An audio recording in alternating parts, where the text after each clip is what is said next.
வணக்கம். நந்தியின் பெருமான் திருக்கல்யாணம் கண்டால் முந்தி திருமணம் நடக்கும் என்று ஐதீகம். இனி விரிவான செய்திகள். அரியலூர் மாவட்டம் திருமான ஒன்றியத்தை சேர்ந்த திருமலாபடி கிராமத்தில் சுந்தராமகி உடனாய வைத்தியநாத சுவாமி திருக்கோவில் உள்ளது. இக்கோவில் சிவாலயங்களில் மிகவும் பழமையானது. காசிக்கு நிகராக தெற்கிலிருந்து வடக்கு நோக்கி பாயும் கொள்ளிடம் ஆற்றின் அருகே அமையப்பெற்றதாகும்.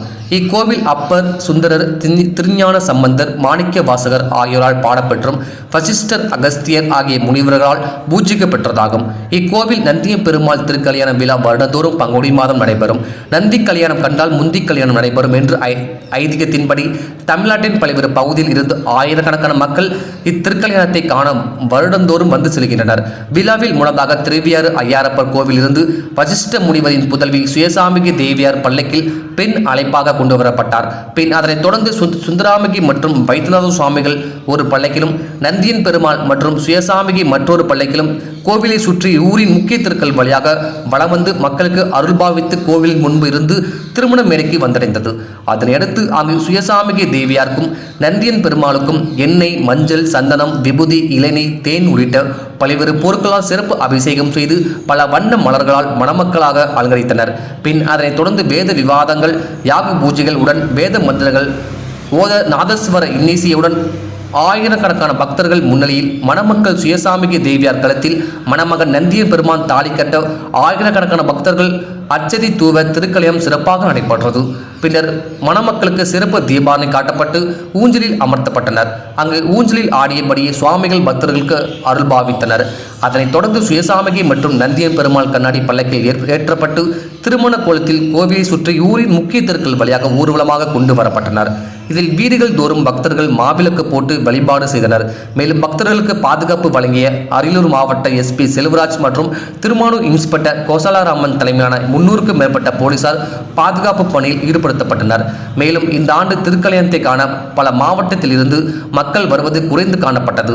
இது தொடர்பாக பொதுமக்களிடத்தில் மக்கள் குறைந்து காணப்படுகிறது ஏன் என்று கேட்டபோது, இந்த திருக்கல்யாணத்தை காண பல்வேறு மாவட்டத்தில் இருந்தும் அண்டை மாநிலத்தில் இருந்தும் ஏராளமானவர்கள் வந்து கொண்டிருந்தனர். போன ஆண்டுகளில் 5 கிலோமீட்டர் நடந்தே வந்து மீண்டும் நடந்தே சென்று கார், பைக்குகளை எடுத்து செல்ல வேண்டிய சூழ்நிலை ஏற்பட்டது. மேலும் திருக்கல்யாணமும் சிறப்பாக நேரில் பார்க்க முடியவில்லை. ஏனென்றால் திருமண மேடை அருகே விஐபி என்ற பெயரில் டோக்கன் கொடுத்து அருகாமையில் அமர செய்கிறார்கள். சாதாரண மக்களுக்கு தூரத்தில் இருந்து காண முடியவில்லை. மேலும் நெடுஞ்சாலை ரோட்டில் அமர்ந்து பார்க்கக்கூடிய சூழ்நிலை நேருகிறது. அதனால் மக்கள் இந்த திருக்கல்யாணத்தை காண இந்த ஆண்டு குறைவாகவே வந்திருந்தனர். வரும் காலங்களில் இந்த திருக்கல்யாணம் கொள்ளிடத்தில் நடைபெற்றால் அனைத்து பொதுமக்களும் திருக்கல்யாணத்தை கண்டு கழித்து மகிழ்வார்கள் என்று பொதுமக்கள் கூறுகின்றனர். மேலும் இதற்கு முன்னதாக பல்லக்கு கீழத்தெரு பேருந்து நிலையம் அருகே கீழே சரிந்ததில் ஒரு நபருக்கு சிறிய காயங்கள் ஏற்பட்டு என்பது குறிப்பிடத்தக்கது. டிஎன் செய்திகளுக்காக அரியலூர் மாவட்ட செய்தியாளர் எஸ்பி ரவிச்சந்திரன்.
வாழ்க